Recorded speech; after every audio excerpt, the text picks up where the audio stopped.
Hello and welcome again. There are many blogs out there on the web, most of which don't take one to come back regularly to read updates. What is missing from these online journals that essentially make them good blogs? Well, the answers in life usually boil down to simplicity. So, let's look at the problem as if we were children. Children do not complicate their lives with different information, and when they speak, they say directly to the point exactly how they feel and think about a subject. First of all, we must ask the questions: why are there blogs?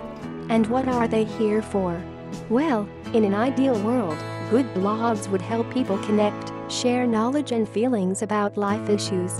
As they are diaries written by individuals, we expect them to be legible and open to comments from everyone else, not just a select group of friends. The key is to speak in a way that is understood by the masses, to get rid of local acronyms and slang that only a few will understand. Keep sentences grammatically simple and generally short and concise.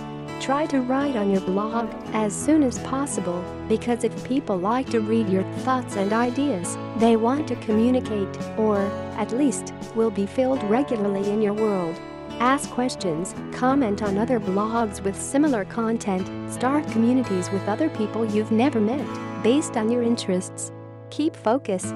If your blog is about thoughts of war and peace, stay informed about the latest film and how hungry you are elsewhere.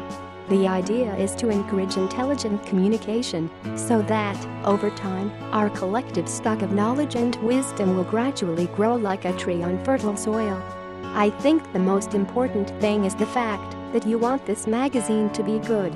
Of course, we all have ideas about what genres and styles we like, but writing with your heart and soul is essential.